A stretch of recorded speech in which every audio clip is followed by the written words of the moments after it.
మిత్రులందరికీ నమస్కారం. నేను జగన్ రమేష్ని. Welcome to RGT Telugu news channel.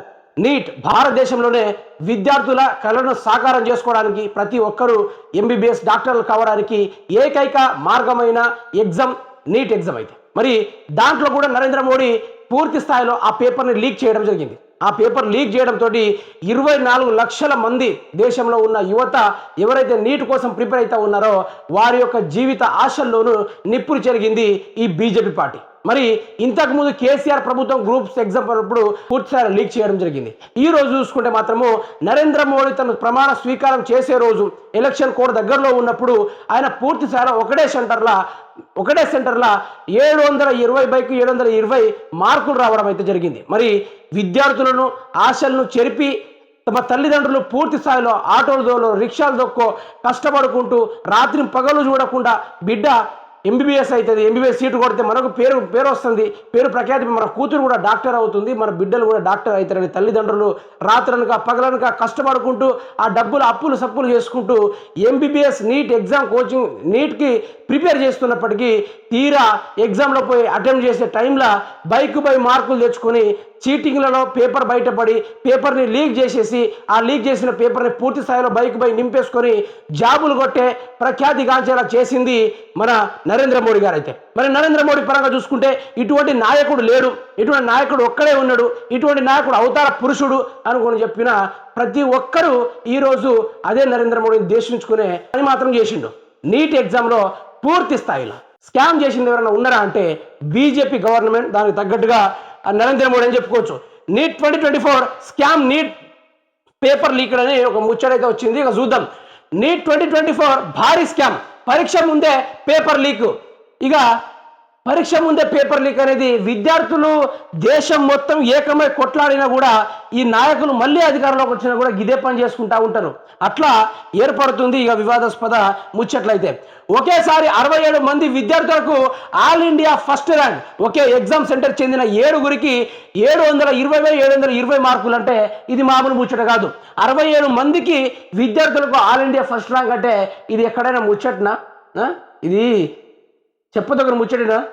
మరి పూర్తి స్థాయిలో నరేంద్ర మోడీ పేపర్ లీక్ చేయించి నీట్ ఎగ్జామ్లో 67 మందికి 720 మార్కులు వచ్చేలా చేస్తే మరి రాష్ట్రంలో ఉన్న దేశంలో ఉన్న పేద బడుగు బలహీన వర్గాల యొక్క నుంచి చదువుతున్న అప్పుల సప్పులు చేసుకుంటూ ఎగ్జామ్లకు ప్రిపేర్ అవ్వకుంటూ నీట్ ఎగ్జామ్ మా జీవితము డాక్టర్ కావాలో మా కళను సాకారం చేసుకోవడానికి తన తల్లిదండ్రులు కష్టపడుకుంటూ ఆ విద్యార్థిని చదివిస్తే మరి ఎగ్జామ్లో పోయి తీరా పెన్ను పెట్టే లోపల పేపర్ లీక్ అయిపోయింది. 67 మందికి ఆల్ ఇండియా ర్యాంక్ ఫస్ట్ వచ్చింది, దగ్గర 725 మార్క్స్ వచ్చినాయంటే ఆ విద్యార్థి యొక్క పరిస్థితి ఏంది, ఆ తల్లిదండ్రుల యొక్క పరిస్థితి ఏంది? మరి దేశాన్ని పరిపాలించే ప్రధాని నరేంద్ర మోడీ అయినప్పటికీ ఆయన కూడా పేపర్ లీక్ చేయాల్సిన కర్మ ఏందని దేశ విద్యార్థులందరూ ఏకమయ్యారు, చింతిస్తూ ఉన్నారు.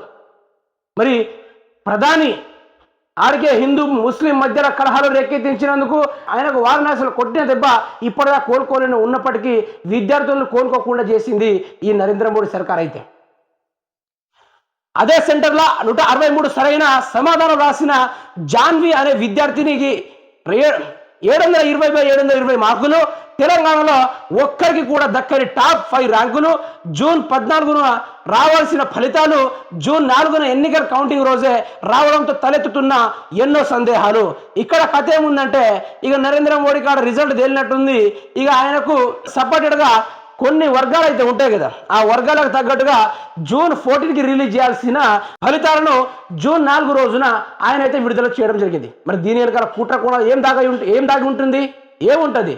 ఈయనకు మద్దతు ఉండేలాగా చేసుకున్నాడు మనిషి. అయితే మద్దతు ఉండేలా చేసుకున్నప్పటికే ఆయన పూర్తి స్థాయిలో అదే చేసిండు, ఎన్నికలో పూర్తి స్థాయిలో లీక్ చేసేసి ఆ రోజే ఫలితాలు చూపెట్టించేసి ఆయనకు మద్దతుగా మళ్ళీ 3.0 నరేంద్ర మోడీ అన్నట్టుగా ప్రకటించుకున్నట్టు ఈ నీట్ ద్వారానే మరో ప్రధాని అయిన నరేంద్ర మోడీ. బీజేపీ నీచ రాజకీయాల వల్ల నష్టపోతున్న ప్రతిభ గల విద్యార్థులు. మరి ఇతర రాష్ట్రాల వారికి టాప్ ర్యాంకర్లు 67 మందికి 720 మార్కులు వస్తూ ఉంటే మరి నా తెలంగాణ ప్రజలకు, నా తెలంగాణ విద్యార్థులు ఒక్కొక్కరు రూములు వదిలేసి అప్పుల సప్పులు చేసుకొని చదువుతూ ఉంటే తెలంగాణ ఒక్కరికి కూడా దక్కని టాప్ 5 ర్యాంకులు. ఒక్కరికి కూడా టాప్ 5 కాదు, కింద చూసుకోవాలి 7, 10 ఆ ర్యాంకుల్లో కూడా పూర్తి స్థాయిలో మా తెలంగాణ బిడ్డలకి, మా తెలంగాణ విద్యార్థులకి ఒక్క ర్యాంక్ రాలేని పరిస్థితి. అంటే అర్థం చేసుకునే ప్రజలారా, నీచపు రాజకీయాలు చేస్తుంది బీజేపీ గవర్నమెంట్. అయితే ఎటువంటి రాజకీయాలు అంటే మతాలతోటి లొల్లి పెట్టుకుంటా రాష్ట్రాన్ని దేశాన్ని దోచింది మనం 10 సంవత్సరాలుగా చూసింది. మళ్ళీ ఇప్పుడు విద్యార్థుల భవిష్యత్తుతో ఆటాడుకుంటూ నీట్ ఎగ్జామ్ని ప్రధానంగా ముందు పెట్టుకొని ప్రధాని అయిన నరేంద్ర మోడీ మరి ఇన్ని రోజులు మతాలను పెట్టుకొని హిందూ సత్వాన్ని కాపాడని వచ్చిన మరో శివాజీ ఛత్రపతి అని చెప్పుకున్న తరుణంలో మరోసారి ఆయన 2 సార్లుగా ప్రధానిగా ఎంపిక అయ్యి దేశాన్ని పరిపాలించి దేశ సంపదను కుల్లగొట్టి దేశ ప్రజల్ని పట్టించుకోకుండా దేశంలో నష్టపోతున్న బిజినెస్ మ్యాన్లు, దేశంలో అవినీతికి పాల్పడ్డ బిజినెస్ మ్యాన్లకు దేశ సంపద తీసుకెళ్లి వాళ్ళకి ఇవ్వడం జరిగింది. మళ్ళీ నేను ఈసారి గెలవాలి అంటే మళ్ళీ ఏదో ఒకటి హిందుత్వను ఏదో ఒకటి చేయాలనుకుంటూ ఆయన అయితే పూర్తి స్థాయిలో ప్రధాని అవ్వడం జరిగింది. మరి ఈసారి ఆయన ప్రధాని అవ్వడానికి కారణం ఏదైనా ఉందా అంటే నీట్ ఎగ్జామ్ని ముందు పెట్టుకొని మరోసారి 3.0 అయిన ప్రధాని నరేంద్ర మోడీ గారు. అయితే మరి దేశంలో ఏ రాజకీయాలు తలెత్తినా, ఏ నాయకుడు వచ్చినా, ఏ గొప్ప ప్రధానులు వచ్చినా, ఏ గొప్ప ముఖ్యమంత్రులు ఏర్పడ్డా కూడా దేశంలో ఎంత పెద్ద చదువుకున్నా కూడా ఒక రాజకీయ నాయకుడు వచ్చి వేలు పెడితే వారి యొక్క జీవితాలు పూర్తి స్థాయిలో ఆశ కాస్త నేలమట్టమైపోయి అగ్నిలో దహనమైపోయేలా చేస్తారు. ఇది మన దేశంలో ఉన్న రాజకీయం. అంబేద్కర్ ఆ రోజు రాశాడు రాజ్యాంగాన్ని, కానీ దాన్ని పక్కన పెట్టేసి ఈరోజు ఇష్టానుసారంగా రాజ్యాన్ని రాజించుకుంటూ రాజ్యాంగంలో మార్పులు చేర్పులు చేసుకుంటూ రాజ్యాంగాన్ని పూర్తి స్థాయిలో దివాళా చేసుకుంటూ పూర్తి స్థాయిలో రాజ్యాంగాన్ని పక్కన పెట్టేసి వారు రచించిన రాజ్యాంగాన్ని ముందు పెట్టేసి బడుగు బలహీన వర్గాలపైన పన్నులు విధించుకుంటూ వారి అధికారాలపైన ఆశలపైన దెబ్బ కొట్టుకుంటూ ముందుకు సాక్కుంటూ పోతుంది ఈ ప్రభుత్వం వారు. దయచేసి దీనికి వ్యతిరేకంగా విద్యార్థులందరూ ఏకమవ్వాలి. నీట్ ఎగ్జామ్ పైన పూర్తి స్థాయిలో ప్రక్షాళన జరిగే విధంగా కొట్లాడాలి.